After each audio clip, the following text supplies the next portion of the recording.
President Trump has agreed to meet the North Korean leader Kim Jong-un in a surprise move after months of tension and name-calling. South Korea claims that Kim Jong-un is committed to denuclearization and an end to nuclear and missile tests.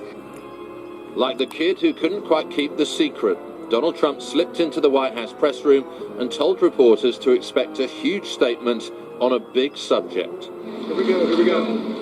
And sure enough, a delegation from South Korea soon stepped before the microphones to make one of the most jaw-dropping diplomatic announcements in decades, after delivering to the president a personal message from Kim Jong-un. He expressed his eagerness to meet President Trump as soon as possible. President Trump appreciated the briefing and said he would meet Kim Jong-un by May to achieve permanent denuclearization.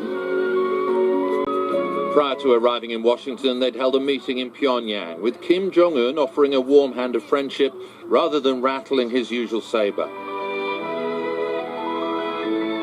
And on state TV, the schmaltzy soundtrack doubled as diplomatic mood music, because the North Korean leader offered to abandon his country's nuclear arsenal in return for security guarantees from the United States. Then came this sentimental farewell, Kim Jong-un sending them off not just with a wave, but an invitation to Mr. Trump, the most improbable of overtures. Donald Trump agreed to the invitation instantly, apparently without preconditions, without even consulting aides.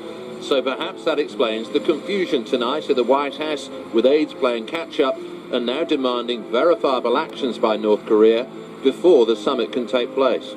The president will not have the meeting without seeing concrete steps and concrete actions take place by North Korea. So the president would actually be getting something, and frankly, the world would be getting something.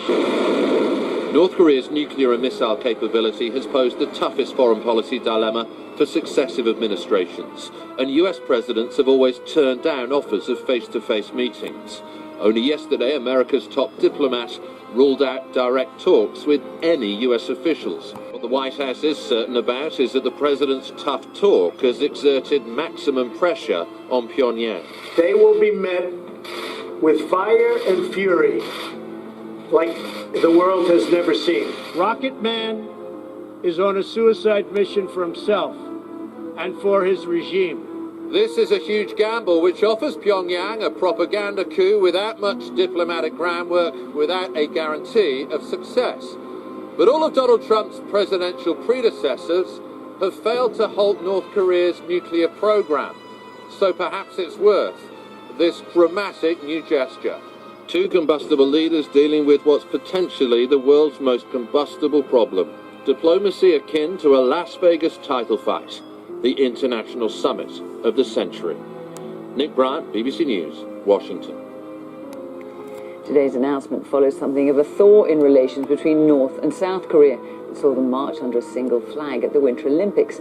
The South Korean president, Moon Jae-in, says the planned meeting is like a miracle.